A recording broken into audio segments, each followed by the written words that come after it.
Selamat pagi anak-anak. Ya, pagi. Hari ini kita akan melanjutkan pembelajaran kita, yaitu tentang badan usaha. Tetapi sebelum kita mulai pembelajaran kita, ada baiknya kita berdoa menurut agama dan kepercayaan kita masing-masing. Berdoa dimulai.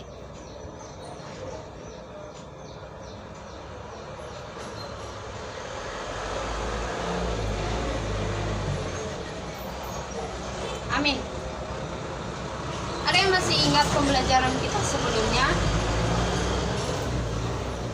Joy, silahkan. Oke, terima kasih ya. Karena masih mengingat pembelajaran kita sebelumnya. Ibu harapkan semuanya juga masih mengingat ya. Seperti itu dia. Tetapi sebelum kita mulai, ada baiknya kita mengabsen terlebih dahulu ya. Oke, Ibu panggilkan satu persatu ya.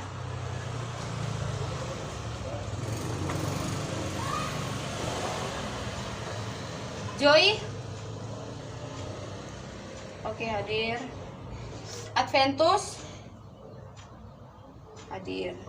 Putri. Hadir. Joseph. Hadir. Natalia. Hadir. Jos. Hadir. Daniel. Hadir. Oke. Berarti semua hadir ya anak-anak. Ibu harap semuanya seperti ini hari ke hari. Karena menurut Ibu absen ini sangat penting dan akan Ibu nilai seperti itu. Karena ini berkegiatan langsung dengan Ibu, jadi nilainya sangat penting untuk Ibu. Oke. Kita lanjutkan ke materi selanjutnya.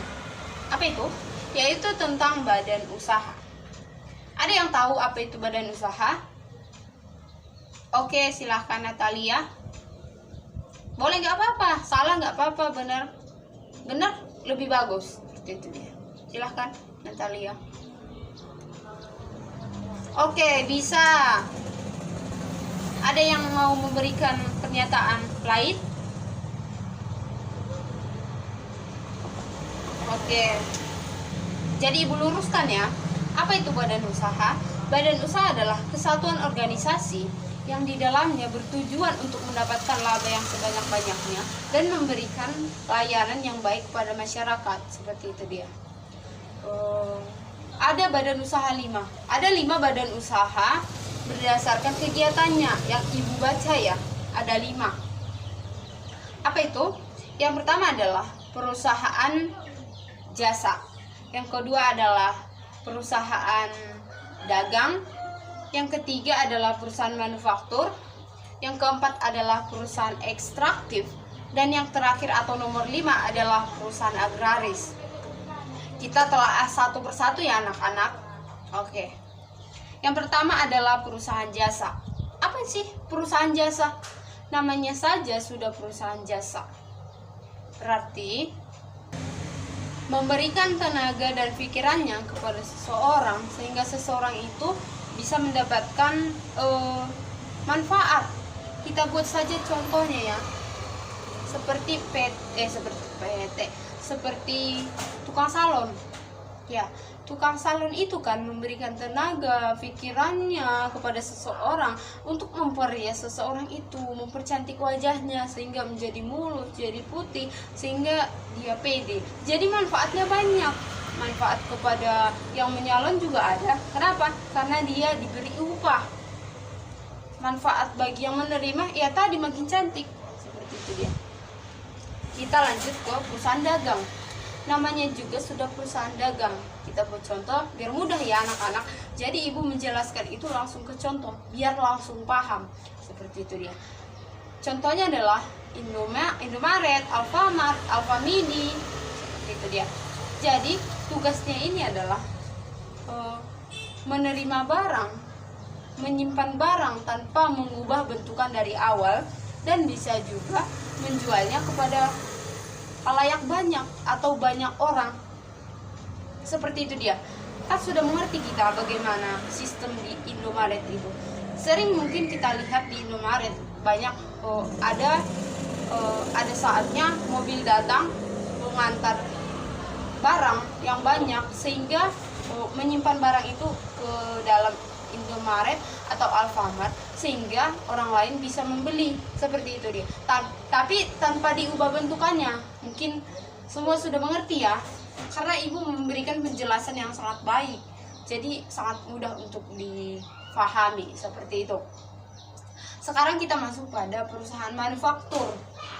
Perusahaan manufaktur ini adalah mengolah bahan baku menjadi bahan jadi. Contohnya, ya langsung ke contoh ya biar jelas. PT Semen. PT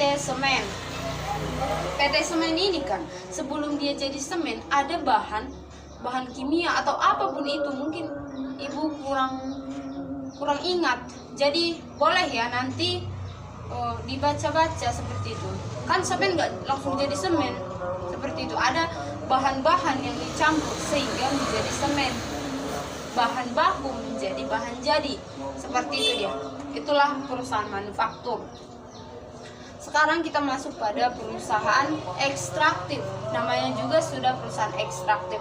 Berarti dia memberikan tenaga yang besar. Contohnya kita buat seperti pertambangan. Dia mengambil bahan dari alam. Ia mengambil dari alam dan mengolahnya dan bermanfaat bagi banyak orang. Seperti emas ini, emas yang dipakai, yang dijual itu dari situ. Jadi itu sangat berguna bagi banyak orang. Sekarang kita masuk pada perusahaan agraris.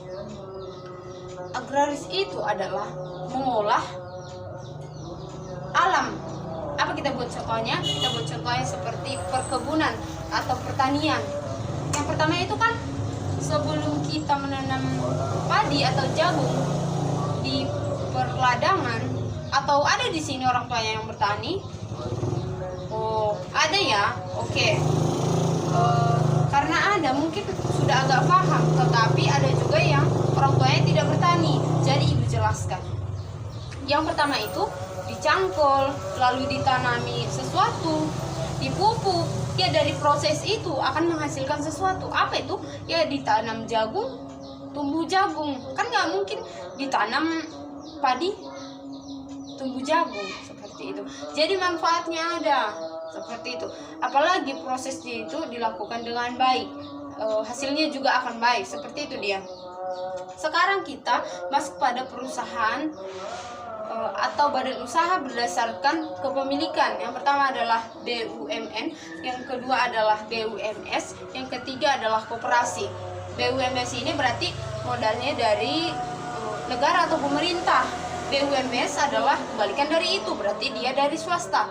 Sekarang kita masuk pada koperasi. Koperasi ini mungkin sudah lazim kita dengarkan, sudah sering sekali. Karena koperasi ini menurut ibu tujuannya adalah untuk mendapatkan keuntungan yang sebesar-besarnya, karena kita akan memberikan layanan yang baik kepada masyarakat, seperti itu dia. Sekarang kita masuk pada fungsi badan usaha. Yang pertama itu adalah fungsi komersil. Kenapa ibu bilang fungsi komersil? Karena tolong yang di belakang supaya kondusif agar ibu konsentrasi untuk memaparkan materi. Sekarang kita masuk pada fungsi badan usaha. Ada 3 menurut yang ibu baca ya, ada 3. Yang pertama adalah fungsi komersil, yang kedua fungsi sosial, dan yang ketiga adalah fungsi ekonomi. Kita jelaskan satu persatu. Yang pertama adalah fungsi komersil, yaitu memberikan keuntungan yang sebanyak-banyaknya atau mendapatkan keuntungan sebanyak-banyaknya karena kita sudah memberikan layanan yang baik kepada masyarakat. Sekarang kita masuk pada fungsi sosial. Contoh, di suatu PT pasti di dalamnya itu banyak orang sekitaran yang domisili di situ. Kenapa? Karena memang itu konsepnya dibuat itu untuk ekonomi di domisili itu meningkat, seperti itu dia. Itu saja contohnya. Mungkin sudah paham ya. Ada yang belum paham? Oke, semua paham ya? Kita lanjutkan. Perusahaan atau badan usaha ini ada 3 tadi fungsinya kan. Satu lagi adalah fungsi ekonomi. Ya, fungsi ekonomi. Ya jelaslah, tadi badan usaha ini sudah didirikan. Artinya berdampak positif bagi perekonomian. Karena apa? Makin banyak yang bekerja. Pemerata ini juga sangat membantu pemerintah. Kenapa? Karena pemerataan perekonomian, seperti itu dia. Jadi sangat-sangat membantu. Dan yang terakhir itu Ibu jelaskan tadi, yang terakhir kan tentang fungsi badan usaha. Dan yang terakhir adalah pertimbangan pemilihan bentuk badan usaha. Oke, jika modal yang diperlukan itu sedikit, maka sebaiknya kita memilih persorangan seperti salon tadi. Tidak mungkin ya kita mengambil industri atau PT besar tetapi modal kita tidak cukup. Seperti itu dia. Jadi ada satu lagi adalah peraturan undang-undang. Kenapa seperti itu? Karena kita buat contoh ya, kimia farma.